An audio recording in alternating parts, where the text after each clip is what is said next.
저는 그 교회가 굉장히 익숙합니다. 왜냐하면 모태신앙이라고 그러죠. 태어날 때부터 그 어머니 뱃속에서부터 교회를 다닌 그런 친구들을 모태신앙 그렇게 하는데, 이 모태신앙이 좀 잘못되면 못된 신앙으로 이렇게 좀 바뀔 수 있는데 그러지는 않았어요, 다행스럽게. 그래서 교회가 저는 굉장히 익숙하고 교회 생활이 익숙하다 보니까 성경 말씀도 굉장히 쉬웠어요. 그 쉽다는 건 딴 게 아니라 이제 그 사실을 이렇게 얻어내는 것이 쉬웠다는 거죠. 그 성경 어느 성경 어디에 뭐가 있다, 이건 굉장히 쉬운 일이었어요. 어릴 때부터 성경을 읽었고, 또 제가 어릴 때는 또 성경 퀴즈 대회 같은 게 있었어요.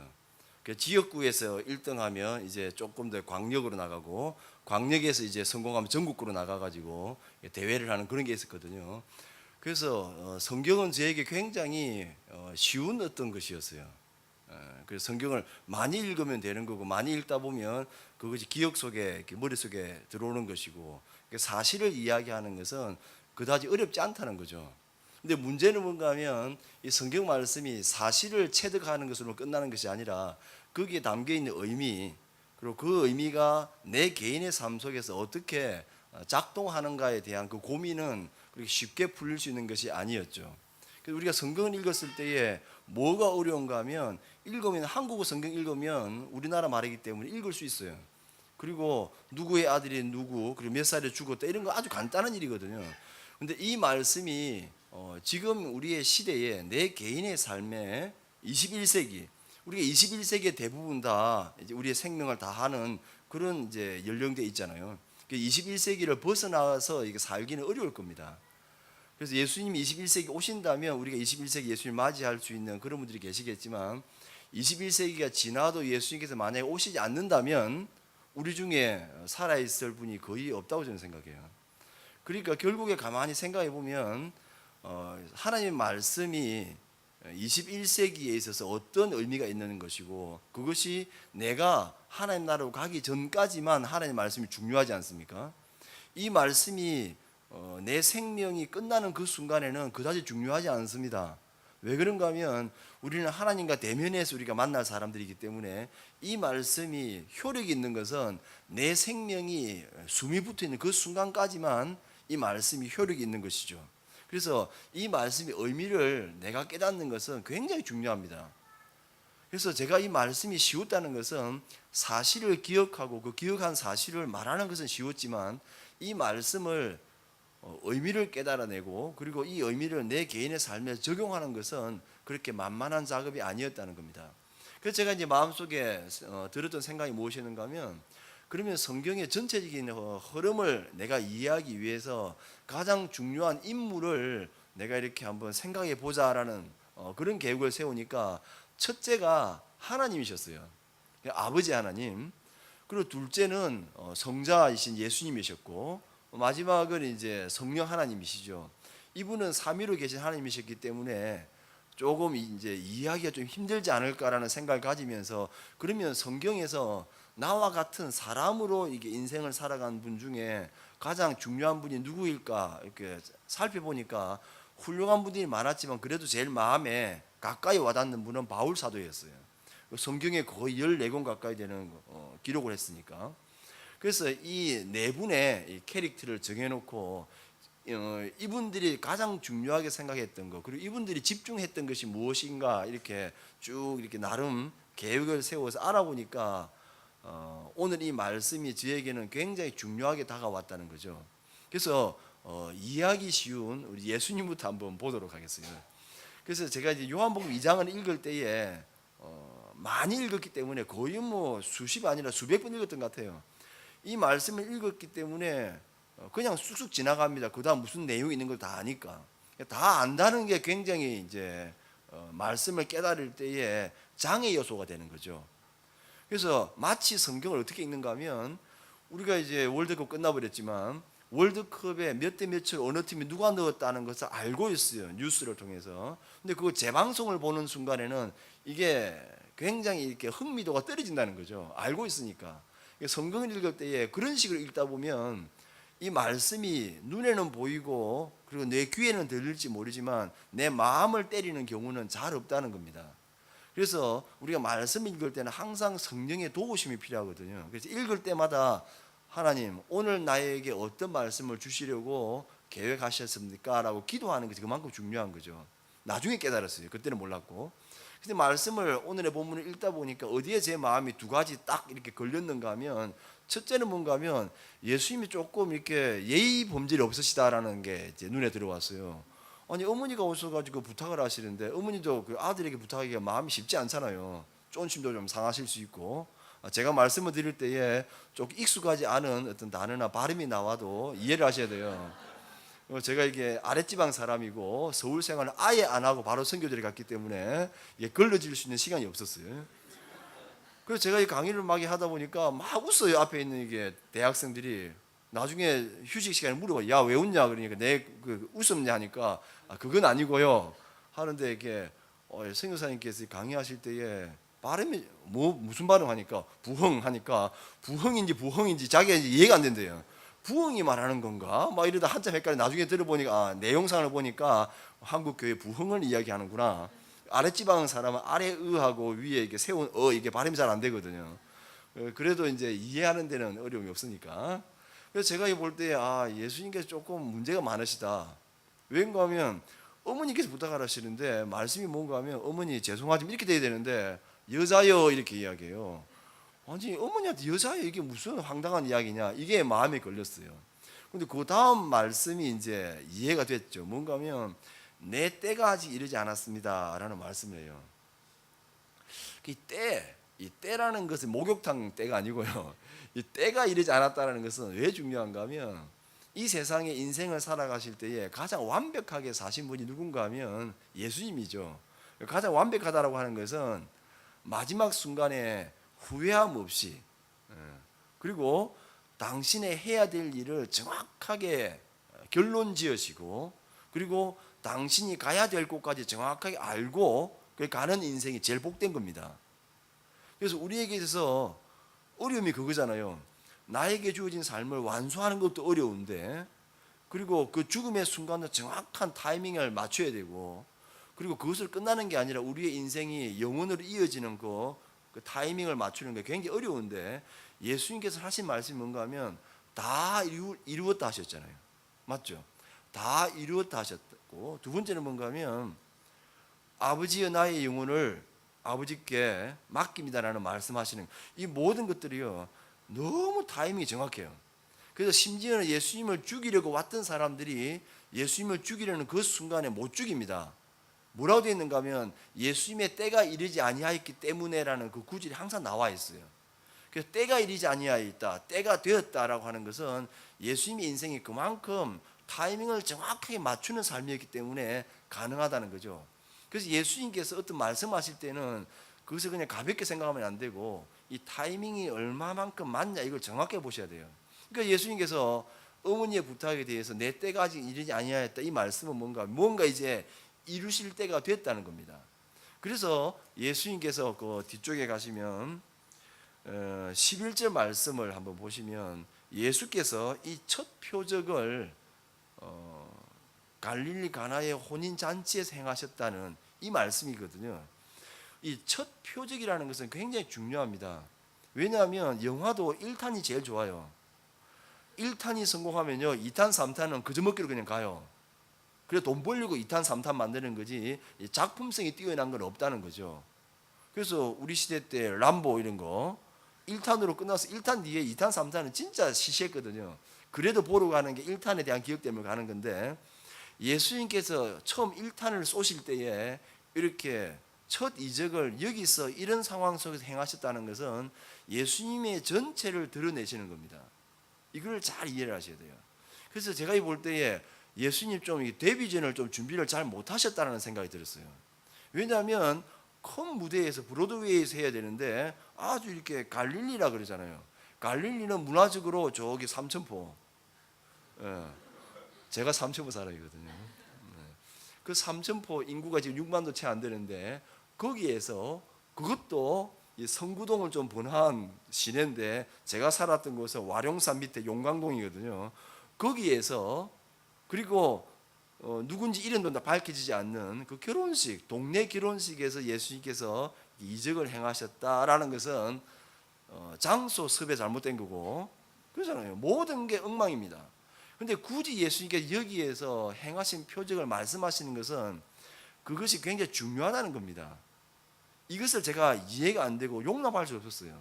왜 예수님께서는 첫 이적을 이따위로 하시는가? 적어도 제가 예수님의 자리에 있다면 저는 어떻게 하는가 하면 적어도 갈릴리 바다 있잖아요, 호수. 거기에 가서 사람들이 다 보는 가운데 예루살렘은 아니다 하더라도 거기에 가서 손바닥 이렇게 쫙 끌어올려요. 그러면 갈릴리 호수에 바닷물이 쭉 올라갑니다. 그러면 사람 다 보고 야 하겠죠. 그 순간에 물고기 밑에 막 파닥파닥 이렇게 죽기 직전이고 그때에 이제 8초 넘기지 않고 이렇게 뒤집으면 이렇게 바닷물이 밑으로 쫙 떨어지면서 물고기를 살려내고 이 정도 하면 사람들이 야 하겠죠. 이게 첫 이적이어야 되는데 예수님께서 아주 시시하게 결혼식에서 그것도 물을 가지고 포도주를 만드셨다는 것으로 시시하게 끝나고 있어요. 선교사님 포도주 가지고는 포도 주스라도 만들 줄 아세요? 이렇게 말하면 저는 할 말이 없어요. 저는 포도주 물 가지고 포도 주스도 못 만들거든요. 근데 포도주 만들었다는 것은 크게 저한테는 다가오지 않았어요, 사실. 나중에 이제 알게 된 것이 뭔가 하면 예수님께서 이것은 의도적으로 당신을 나타내시기 위해서 하셨다는 것을 나중에 알게 된 거죠. 그게 뭔가 하면 예수님께서는 당신의 정체성을 항상 신랑으로 등장시키시잖아요. 신랑 대신 예수께서 다시 오실 때 이렇게 되는 거고, 그러면 신랑이 있으면 신부가 있어야 되잖아요. 신부가 누구죠? 신부는 납니다. 내가 신부인 것이고 이 교회가 신부인 거죠. 그래서 신랑 대신 예수님과 신부된 교회가 만나는 자리가 결혼식이고, 이 결혼식이라고 하는 것은 신비가 있죠. 전혀 몰랐던 남녀가 만나가지고 눈빛이 통하면 그 순간부터 모든 게 변하기 시작합니다. 자기들이 언제 만났다고 25년 30년 동안 키워준 어머니 아버지를 버려두고 자기들끼리 저것들이 만나긴 갚으래요. 나중에는 챙기는 걸 보면 자기 신랑이나 자기 마누라부터 챙기지 자기 부모는 이선으로 물러나요. 되게 서운하죠 그게. 근데 서운할 필요 없어요. 부모들도 그랬으니까.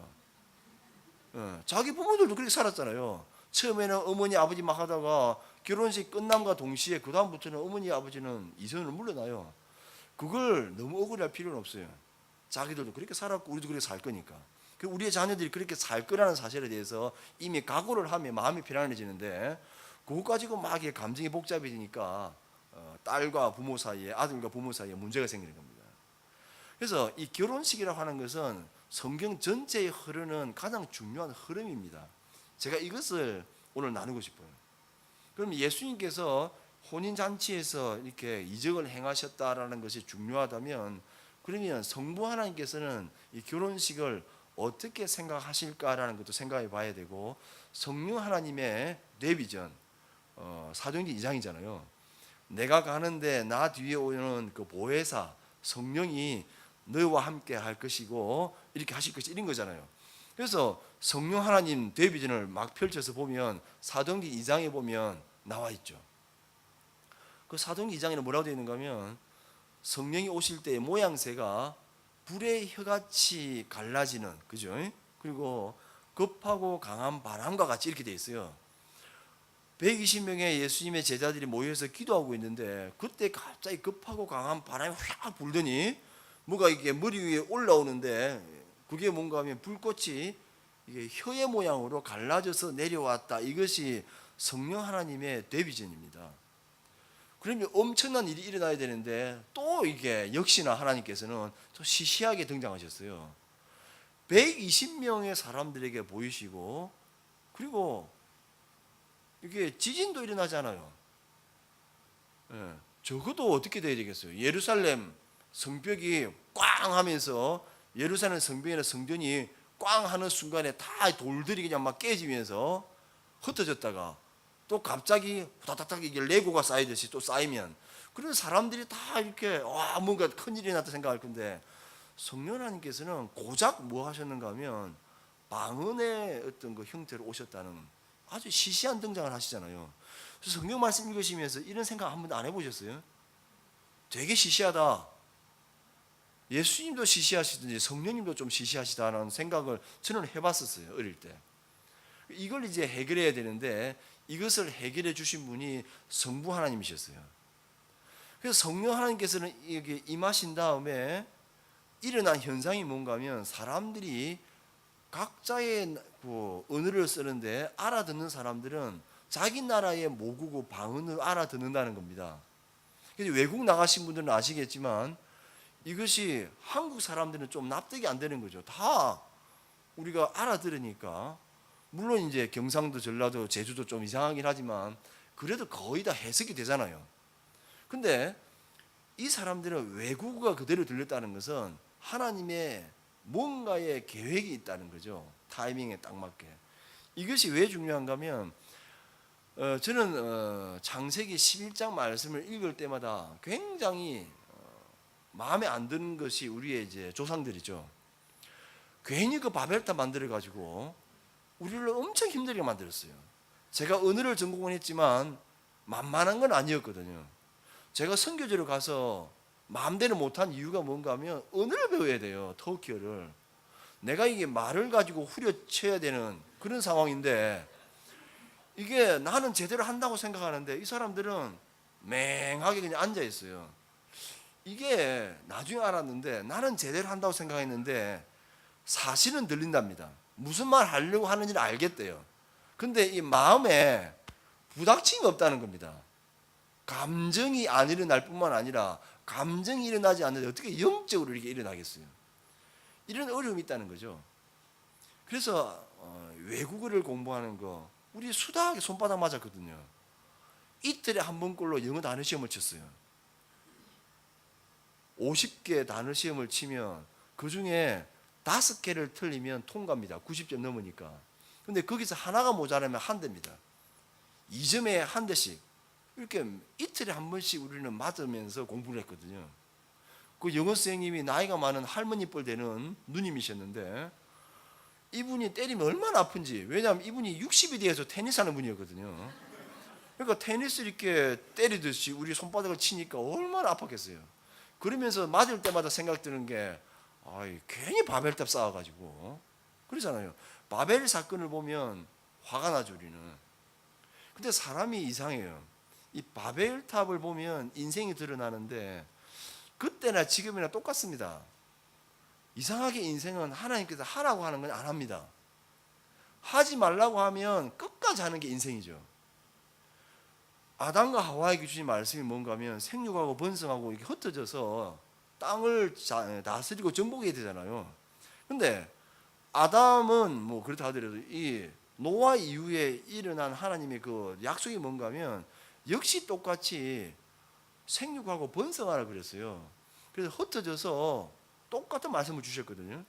그런데 이 노아의 후손들이 큰일 한번 치렀으면 이게 교훈이 되어서 제대로 해야 되는데 결국에 그들은 뭘 했는가 하면 바벨탑을 쌓는 거죠. 바벨탑을 쌓는 이유는 뭔가 하면 첫째, 흩어짐을 면하자. 바로 하나님의 말씀이 대적하는 겁니다. 흩어짐을 면하자. 두 번째는 뭔가 하면 우리가 높게 쌓아가지고 혹시도 일어날지 모르는 홍수에 대비하자는 것. 두 번째는 뭔가 하면 우리의 이름을 내자라는 겁니다.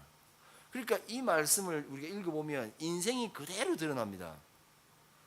아담도 하와도 첫 사람이었던 아담과 하와 하라고 하는 건 안 했어요.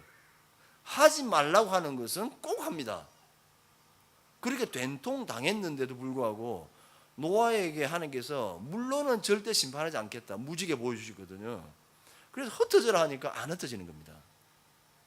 그리고 목적은 뭔가 하면 내 이름을 내겠다는 겁니다. 이름을 내기 위해서 시스템을 갖춘 것이 권력자가 나타나고 그것은 절대 권력이 없으면 될 수 없는 일이잖아요. 그걸 작동을 시키는 겁니다. 시스템을 작동을 시키고. 그러면 우리가 우리의 자녀들을 이렇게 키울 때 저도 이제 서서히 마음의 준비를 하고 있는데 이제 대학 가서 이제 누구를 데려오겠죠. 뭐 딸이 이제 저는 제일 걱정인데 아들은 걱정이 안 돼요. 아들이야 뭐 데려올 테니까. 근데 딸을 내가 얼마나 좋아하는데 이 딸이 또 가가지고 또 이상하게 생긴 놈을 데려오면 이게 내 마음이 굉장히 이게 어려운데 차근차근 준비는 마음에 각오는 하고 있습니다. 대신에 제가 절대로 내가 하지 말아야 될 것 중에 하나가 뭔가 하면 여러분들도 이게 굉장히 도움이 될 겁니다. 딸이 어떤 놈을 하나 데려왔어요. 근데 썩 마음에 안 들어요. 부모 마음에 첫눈에 드는 친구는 없어요, 이 세상에. 근데 얘가 마음에 안 들어요. 어떻게 되겠어요? 그때에 절대로 하지 말아야 될 게 표현이 뭔가 하면 내 눈에 흙들어가지는 안 돼. 이런 말씀하시는 순간에 그 상대는 결혼을 하게 되어 있습니다. 왜냐하면 인간은 그랬잖아요. 하지 말라고 하는 것은 끝까지 한다는 거. 이게 진리입니다. 거의 진리 수준에 가까워요. 그럼 어떻게 해야 되죠? 마음에 안 들어요. 진짜 마음에 안 들어요. 그럼 어떻게 하면 되는가 하면 안 된다는 말씀을 유보하시는 겁니다. 보고 그럼 뭐 다음에 한번 이야기해보자. 시간을 두면요 자동적으로 해결되는 겁니다. 근데 절대로 결혼 허락은 안 하면 되잖아요. 시간을 벌면 되는 일을 괜히 안 돼! 이렇게 하는 그 순간에 이 두 젊은이의 마음속에는 되고 하고야 말리라라는 마음이 확 끌어오르거든요. 굉장한 겁니다, 이게. 그래서 인간은 좀 그런 것 같아요. 하나님께서 하라는 건 안 하거든요. 하지 말라는 건 끝까지 해요. 이게 죄인된 본성을 가진 인간의 자세입니다. 그래서 하나님께서는 바벨 사건을 두고 이 바벨 사건을 하나님께서 중단시켜야 돼요. 성경을 잘못 읽으면 하나님께서 야 하나님께 겁먹으셨구나. 하나님께서 질까 봐 겁이 나니까 방해 작전했다. 뭐 그렇게 해도 돼요. 근데 그건 아니었어요. 하나님께서 그들을 끔찍이 사랑하셨기 때문에 그들을 중단시키시는 겁니다. 왜냐하면 죄인된 상태에서 하나님의 존재에 나아가는 것은 죽음이죠. 하나님께서 그들을 죽이시는 것이 아니라 그들이 죽을 수밖에 없는 존재인 겁니다. 그래서 하나님께서 모세에게 그들을 일주일 동안 씻기고 그리고 상징적으로 이렇게 저렇게 정결 예식을 막 하잖아요. 그리고 나서도 저들을 거리를 두라 돌격할까 하노라 이런 말씀이 다 있어요. 그게 뭘 우리에게 가르쳐 주는가 하면 죄인된 본성을 가진 그 인간 그 자체가 거룩하신 하나님을 만나기 위해서는 해결되어야 될 것이 있다는 겁니다. 죄를 해결해야 돼요. 이 죄 문제가 해결되지 않은 상태에서는 우리가 하나님과의 관계를 맺어 나갈 수가 없어요. 그래서 하나님께서는 바벨 사건을 통해서 그들을 멀리 이제 간격을 두시는 건데 그게 첫 번째가 뭔가 하면 제일 쉬운 방법이 언어를 혼잡게 하시는 겁니다. 그래서 물도와 했는데 벽돌 가져오고 벽돌 가져와 했는데 뭐 집단 가지고 이런 곤란하잖아요. 그러면서 일이 안 되기 시작해요. 이 시스템에 문제가 생겨버렸어요. 하나님께서 살짝 바이러스만 이렇게 넣으신 거거든요. 그러니까 시스템이 멈춰버린 겁니다. 그래서 그들은 어쩔 수 없는 상황에서 언어가 같은 그런 민족군이 만들어지면서 이게 흩어지는 겁니다. 비로소. 하나님께서 우리에게 민족을 두시고 국가를 만드신 이유는 뭔가 하면 이 악독한 인간들이 극단으로 치닫는 것을 막으시기 위한 경계를 두신 겁니다. 그래서 우리가 막 박수 막 치면서 대한민국 하잖아요. 제가 볼 때 굉장히 우스워요. 바깥에 있는 사람 입장에서는. 이상하게 축구공 그거 하나만 생기면 대한민국 박수 치는데 그전에는 막 죽여서 살릴 때 막 싸우다가 그러잖아요. 근데 이게 뭔가 하면 집단 이기심이라는 것을 이렇게 하나님께 살짝 넣으셔가지고 국가 단위로 질서를 만드신 겁니다. 이 법이라는 질서 체계가 없으면요 인간이 막 가거든요. 그러니까 하나님께서 최소한의 어떤 울타리를 치신 것이 민족이고 국가인 겁니다. 이것이 언제까지 갈 건가 하면 하나님 나라가 올 때까지 가야 되는데 문제는 뭔가 하면 이제 세계 단일 정부를 꿈꾸는 세대가 또 있어요. 이제 우리가 노아 이후에 바벨 세대로 치달아가는 겁니다. 이것을 왜 두려운 마음으로 보는가 하면 시스템이 작동해서 인간을 통제해버리면 하나님의 말씀을 거부해버리는 겁니다. 나중에 이제 또 다른 이제 분들을 통해서 강의를 들으시고 이 바벨 사건이 하나님께서 우리를 지켜내시기, 우리를 구원하시기 위한 방편으로 유보하신 시간이라는 거죠. 이게 하나님께서 하신 것이고 그때에 우리에게 언어의 혼잡이 생겨버린 것이고 그 사건 때문에 우리가 외국어 공부를 해야 되는 그런 세대가 되어버렸어요. 다른 방법이 없어요. 영어 공부해야 되고 열심히 공부해야 됩니다. 근데 이 일이 언제 갑자기 타닥탁 하면서 이렇게 이빨이 마주치는가 하면 사도행전 2장입니다. 거기에서 베드로가 나가서 이게 설교를 하는데 각지 원근 각지에서 온 모든 사람들이 다 알아듣는 겁니다. 이것이 뭔가 하면 장차 일어날 일을 상징적으로 보여주신 성령의 데뷔전이죠. 이게 뭔가 하면 하나님의 때가 이제 되었다는 신호탄이 땅 하고 터진 겁니다. 예수님께서 인간의 죄 문제를 해결하셨어요. 그죠? 여기에서 예수님께서 죽으시고 부활하심을 통해서 사단의 가장 강력한 무기였던 사망의 권세를 깨뜨린 겁니다. 이제 예수님께서 깨뜨리신 것이고 예수님께서는 도장을 찍으신 것인데 이것이 이제 어디까지 가야 되는가 하면 하나님 나라의 그 과정까지 이어져 있는 이 시간, 이것을 어떻게 할 것인가. 그때에 성령님께서는 교회라고 하는 역사의 장을 여신 거죠. 그래서 성령님께서 이 땅에 오셔서 교회의 문을 활짝 여신 겁니다. 그때 우리에게 보여주신 것이 뭔가 하면 하나님 나라의 상징으로서 언어가 통합된다는 사실을 보여주신 거죠. 근데 이것을 자칫 잘못 이해를 해버리면 어떻게 되는가 하면 이 방언이라는 것을 약간 잘못 이게 꼬면 어떤 분들은 이런 말도 해요. 구원의 어떤 그 증거로서 방언을 해야 된다 이야기하는데 거기에는 저는 좀 반대하고 있어요. 왜냐하면 저희 장모님이 아주 훌륭한 분이긴 하지만 아직까지 방언을 못 하시거든요.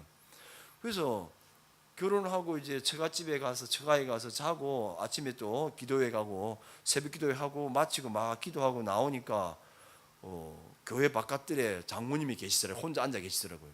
그래서 장모님 뭐 하십니까 하니까 박사만 한번 앉아보게. 앉으니까 자네 언제부터 그랬나 그래요. 무슨 말씀이냐니까 자네 기도하는데 뭐가 좀 다른 것 같다 그래요. 그렇습니까? 그러면서 왜 그러시냐니까 그거 좀 가르쳐 주면 안 되겠나 그래요. 그러니까 기도를 하는데 방언으로 기도하더라 그거죠. 그래서 그 순간에 제가 그랬죠. 아니 어머니 목사 사모가 방언도 못 하십니까? 그러니까 이제 장모님이 안 그래도 열등감에 안 그래도 이제 이걸 해결하고 싶어 가지고 거의 50, 60 평생을 살아왔는데 사위라는 놈이 고작 한다는 말이 목사 사모가 방언도 못 하십니까? 이 말 하니까 넘어가는 거지 이제. 그때부터 말씀 안 하시더라고요. 그래서 제가 이제 아침 식사를 마치고 장모님을 또 풀어드려야 되니까 장모님이 아무것도 아니라고. 아무것도 아닌데 너무 염려하지 마시라고. 제가 보기에는 장모님이 훨씬 저보다 은사가 많으신 분입니다. 장모님은요 사람을 사랑하는 일에 대해서는 탁월합니다. 근데 저는요 조금 그 부분이 약해요. 그래서 예배드리고 앉아서 이렇게 차 마시면 저 옆에 아무도 안 와요. 전부 다 누구한테 가냐? 저희 사모에게 다가 있고 저한테는 잘 안 옵니다. 꼭 필요한 이야기 해야 될 상황이 돼야만 저한테 와요. 그러니까 저는 그게 약해요. 근데 저기는 되게 그게 잘하거든요. 그래서 중요한 건 뭔가 하면 이 방언이라고 하는 것은 우리가 지금 생각하는 그 방언은 좀 다릅니다. 그래서 제가 이게 지리산에 중학교 1학년 때 금식 기도하러 간다고 가서 보니까 그 원장님이 눕히시더니 배에 손을 얹으시고 기도하래요. 왜 그러냐니까 방언을 받아야 된다 하시더라고요. 그건 이상하다 싶어가지고 어쨌든 했어요. 착하니까 시킨 대로 해야 되잖아요. 시킨 대로 하다 보니까 뭘 해야 될지 모르는데요 하니까 그러면 주기도문을 열심히 외우래요. 그 주기도문을 하니까 그렇게 하면 안 되고 좀 빠르게 해야 된대요. 그래서 빠르게 막 한 100번 정도 하면 이게 혀가 마비가 오고 그러면 자연스럽게 랄랄라가 시작된대요. 랄랄라부터 시작해가지고 쭉 가다 보면 이게 터져 나온다는. 그건 제가 어렸지만 제 머릿속에서는 이건 아니다 싶어요. 그래서 제가 눈물 두물도 뜨고 있다가 그냥 나왔어요. 이게 아닌 것 같아가지고. 나중에 이제 제가 개인적으로 기도할 때에 성령께 주신 어떤 그것은 있었지만 그건 아니라는 거죠. 방언이라고 하는 것은 개인적 차원으로 해서는 필요한 경우가 있습니다. 그래서 방언으로 기도하는 것은 같이 기도할 때는 방언으로 기도하면 다른 분들이 좀 방해가 될 수 있으니까 그때는 좀 자제하시고 혼자 기도할 때 방언 기도하는 것은 굉장히 좋지만 그 외에는 쓸모가 없어요. 제가 방언 기도한다고 해서 뭐 어떤 큰 역사 일어난 적이 없었거든요. 그건 뭔가 하면 언어를 통합을 한다는 것은 바벨의 시대를 하나님께서 닫으시고 이제 하나님 나라의 교회 역사를 여시고 마침내 일어날 요한계시록 7장 그리고 19장부터 22장까지에 있는 하나님 나라의 완성을 우리에게 상징적으로 보여주신 겁니다. 그래서 우리는 더 이상 천국에 가면 한국말을 하지 않을 겁니다. 한국말을 한다 하더라도 우리는 다 통용되는 시대예요. 그래서 각 나라와 민족, 족속과 방언과, 그죠? 그 민족과 방언과 족속과 나라에서 모든 백성들이 와서 하나의 목적을 우리가 가지고 모일 건데, 그때에 하나님을 찬양한다는 거죠. 예배한다는 건데, 그때에 우리가 통역 쓰지는 않습니다. 그것이 우리에게 보여주신 하나님의 역사의 문을 여시는 거죠. 이것이 제 말이 아니라 누구의 말인가 하면 제가 굉장히 존경하는 바울 사도의 말입니다. 바울 사도가 에베소서 5장 말씀을 기록하실 때에 뭐라고 하셨는가 하면, 에베소서 5장의 이 말씀은 주로 이제 주례하시는 목사님이 이렇게 주로 하시는 본문인데, 그때 이제 성경 말씀을 읽을 때 항상 우리는 말씀하시는 분이 누구이며 그 말씀을 들어야 될 대상이 누구인가를 정확하게 알아야 돼요. 그래서 뭐라고 말씀하시는가 하면, 아내들이여, 그래요. 아내들이여 자기 남편에게 복종하기를, 이렇게 하시는데, 뭐라고 하시는가 하면 죽게 하듯 하라, 이 말씀하시잖아요. 이 말씀 볼 때에 남편들은 기분이 되게 좋아집니다. 봤지? 읽겠냐? 뭐라고 하지?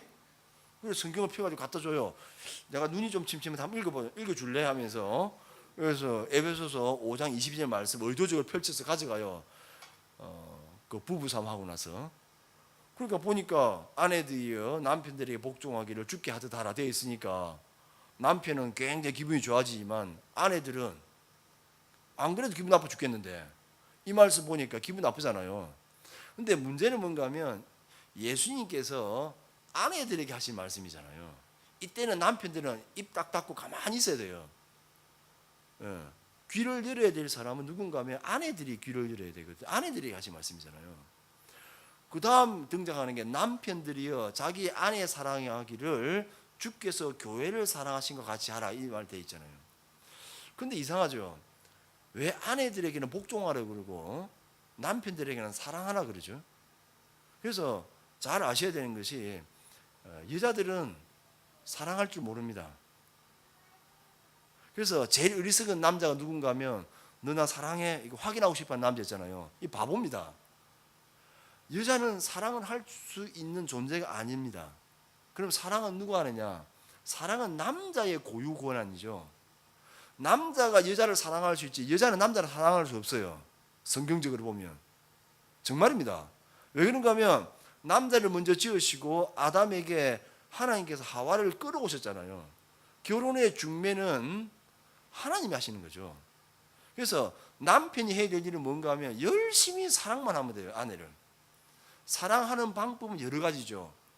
여자들이 요구하는 것은 뭔가 하면, 어떤 달콤한 말, 선물, 이런 거 요구하는 거 유치한 사랑이고요. 결혼하기 전에 아직 어리석은, 아직 어린 사랑이고, 결혼을 함과 동시에 아내들이 남편에게 요구하는 사랑은요, 글쎄 생일잔치 슈프리스 해가지고 막 불꽃 터뜨려주고, 이건 아닐 겁니다. 그걸 기대하고 있다면 아직 철들지 않은 상태. 그 생일 안 챙겨줬다 해가지고 막 삐지고 하는 그런 이제 아내들은 아직 좀 철이 덜 들었기 때문에 좀 맞춰주면 되는데, 뭔가 하면 아내들은 항상 뭘 이렇게 생각하는가 하면, 자기가 사랑받고 있는 존재인가 아닌가에 대한 거기에 관심이 다 쏠려 있어요. 맞죠? 사랑받고 있다, 이 말은 뭔가 하면, 내가 남편의 제1호 관심 대상이다. 그리고 보호 대상이고, 세상이 무너져도 남편은 내 편에서 항상 나를 대변해 줄 거다. 요걸 기다리고 있어요. 그것만 되면요, 아내는 뭔가 하면 순종합니다. 아내가 할 수 있는 것은 남편을 존경함으로써 순종하는 것이 아내가 할 수 있는 일이거든요. 근데 사랑받지 못하는 아내는 이것이 안 되는 겁니다. 1차적으로 남편의 사랑을 받는 아내가 순종하게 되어 있다는 거죠. 이걸 오해하면 안 돼요. 이건 하나의 이제 팁인데, 어쨌든 원래의 강의는 여기 아니었어요, 말씀은. 요것만 잘 이해하시면 결혼 생활 되게 재밌습니다. 근데 이 말씀 하시고 나서 그 다음 말씀을 해주셔야 되는데 이 말씀 잘 안 하시더라고요. 이게 뭔가 하면 31절 말씀인데 바울이 이렇게 아내들이여 남편들이여 막 하시잖아요. 그 다음에 뭐라고 이렇게 하시는가 하면 이 비밀이 크도다라고 되어 있어요. 여기에서 제가 또 마음에 딱 걸린 거죠. 아니 무슨 비밀, 남자 여자 만나가지고 결혼하는 게 무슨 큰 비밀이라고. 나도 했고 다른 사람도 하고 다 쉽게 쉽게 하는 게 결혼인데 이게 무슨 큰 비밀이라고 이런 생각이 들었어요. 근데 저같이 성경 말씀을 못 알아듣는 사람이 있을까 봐 하나님께서 뭐라고 하시는가 하면 이 말씀 다음에 뭐라고 하시는가 하면 이 비밀이 크도다 오해할까 봐 내가 주와 교회에 대해서 말한다라고 되어 있어요. 그렇죠? 한번 볼까요? 32절에 나는 그리스도와 교회에 대하여 말하노라라고 바울이 설명을 합니다. 이것이 중요합니다. 이 결혼이라는 관계를 통해서 하나님께서는 우리에게 교회와 그리스도의 관계를 설명하기 위해서 이것을 우리에게 주신 거죠. 이 비밀을 깨달으면 우리의 지상에서의 삶이 그리고 저기에서의 삶이 굉장히 풍성해지는 겁니다. 이 비밀은 뭔가 하면 예수님께서는 신랑이시고 교회는 신부가 되어서 관계가 만들어질 것인데 이 관계가 육신의 우리의 일반적인 이 세상에서의 결혼하고 흡사하게 보인다는 거죠. 자, 그럼 예수님께서 나 사랑하셨나? 이게 딱 던지는 순간에 사랑하셨나요? 사랑하셨죠. 에이, 별로 뭐 아니 내 목숨을 구했어요. 얼마만큼 사랑했을까? 죽기까지 복종하셨어요. 나를 사랑하시기 위해서 당신 스스로를 희생하신 그 사랑은요 이 세상에 어디에도 없어요. 우리가 아무리 좋아하는 여자, 좋아하는 남편이 있다 하더라도 결혼하기 전에 그런 말 하잖아요. 자기 나 사랑해. 그럼 나 죽으면 어떻게 같이 따라 죽어야지. 다 사기입니다. 그런 일 없어요. 따라 죽는 사람 아무도 본 적이 없어요. 자식 잘 키우면요 나중에 요양병원에 병원비는 대줄지 몰라요. 친구 잘 사귀면 뭐 관이라도 들어줄까. 그게 우리의 무덤까지는 같이 와주시면 그 다음 끝입니다. 혼자 뚜벅뚜벅 가야 되는데 그 혼자의 걸음을 우리에게 주신 그 은혜가 예수 그리스도의 사랑이거든요. 예수님이 우리를 지극히 사랑하셨어요. 신랑의 의무를 다하고 계시거든요. 그러면 신부된 우리는 뭐냐? 이게 이제 오늘 말씀 핵심인데 결국에 교회죠. 이 교회는 그래서 하나님께서 우리 전 인류의 역사에 주신 두 가지의 어떤 그 작품이 있는데 기관이라고 할 수 있죠. 다른 건 이제 인간들이 만들었지만 첫째가 뭔가 하면 가정이죠. 가정과 교회는 사람의 작품이 아닙니다. 이것은 하나님의 작품이거든요. 그래서 이 가정과 교회를 우습게 여기면요 하나님께 엄청 두들겨 맞습니다. 가정과 교회를 소홀히 하면 안 돼요. 가정을 잘 가꾼다고 하는 것, 교회를 잘 가꾼다고 하는 것은 하나님께서 주신 말씀의 핵심을 가장 잘 순종한 겁니다. 제가 동성애를 저는 반대합니다. 왜 반대하는가 하면 징그러웠어 이런 게 아니고요. 징그러워서 반대하는 게 아니라 동성애의 문제점이 딱 한 가지가 뭔가 하면 가정을 깨는 거죠. 남과 남이 만나서 생명을 안 되잖아요. 여와 여가 만나 생명이 탄생이 안 돼요. 입양하면 되지. 그건 정상적인 방법이 아니지 않습니까? 가정을 깨버리기 때문에 동성애가 안 된다는 겁니다. 왜? 가정은 하나님께서 우리에게 주신 가장 중요한 기관인데 그걸 깨잖아요, 근본적으로. 우리가 가정을 깨면서까지 뭔가를 하는 것은 우리가 굉장히 조심해야 될 부분이죠. 왜 가정이 중요한가 하면 가정이 건강하면 교회가 힘이 있습니다. 그런 차원에서 가정과 교회는 동일시돼도 저는 된다고 생각해요. 교회라는 것이 꼭 교회 이름 달고 막 수천 명이 막 왔다 갔다 이건 아닌 겁니다. 교회는 이 말씀, 하나님의 말씀을 제대로 순종하려고 하는 그 공동체가 공동으로 이렇게 고백하는 그 모임이라면 그것이 교회인 겁니다. 그래서 가정과 교회를 우리는 굉장히 소중하게 생각해야 되죠. 그럼 마지막으로 그러면 가정과 교회, 교회에 주어진 사명이 무엇일까? 이제 그것만 말씀드리고 끝내야 될 것 같아요. 요한계시록 7장에 보면 온 민족과 열방과 백성과 나라 족속이 다 모여가지고 예배하는 엄청난 상황이 우리에게 이제 곧 올 겁니다. 그리고 19장에 보면 어린 양의 혼인 잔치라 해가지고 백마를 타는 왕자님이 오시거든요. 백마를 타고 왕자님이 오실 때에 이제 신부가 왕자님을 만나는 그 때가 옵니다. 그 때에 뭘 준비해야 되죠? 신부에게 주어진 것은 세마포, 흰옷이죠. 깨끗한 옷을 준비해야 되는데 이 옷이 뭔가 하면 성도들의 거룩한 행실이다라고 말씀하시거든요. 그죠? 제가 아무리 결혼식 주례 해봤지만 결혼식에 갔을 때에 어느 누구도 웨딩드레스를 지 맘대로 고르는 신부를 본 적이 없어요. 나는 흰색 별로거든. 나는 분홍색이 좋아. 나는 7색깔 무지개 할래. 뭐 이런 신부를 본 적이 없어요. 전부 흰옷을 입어요. 그거 뭔가 하면 상징이죠. 정결한 신부.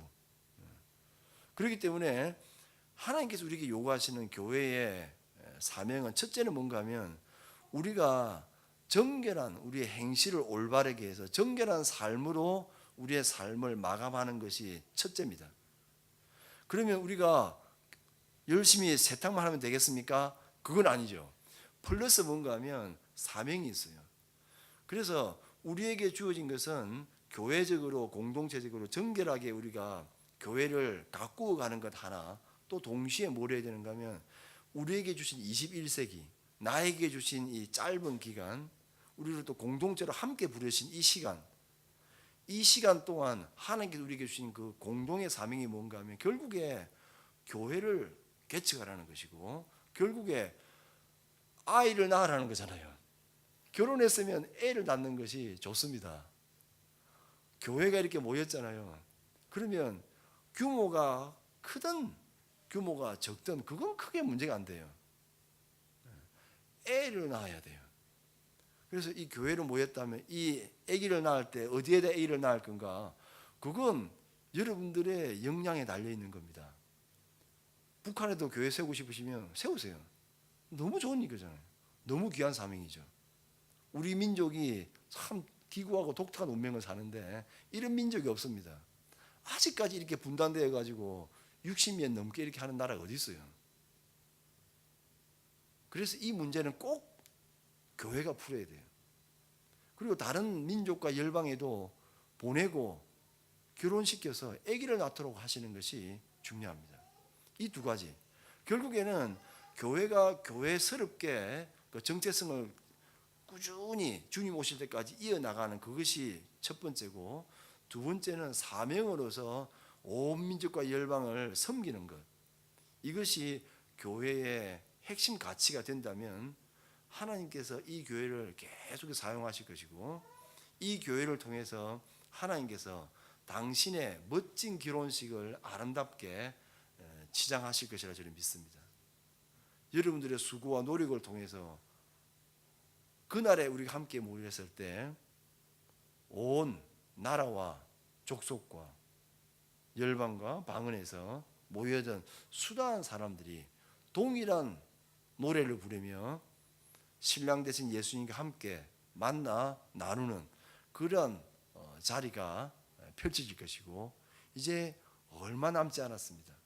이 얼마 남지 않은 그 시간 동안 열심히 사시고 많이 고민하시고 많이 기도하시고 울어도 보시고 실패감에 좌절감도 맛보시고, 그러면서 결국에 하나님께서 내 개인을 통해서 그리고 우리 교회 공동체를 통해서 원하셨던 그 일을 함께 완수하시는 교회 공동체 되시기를 간절히 바랍니다. 기도하겠습니다.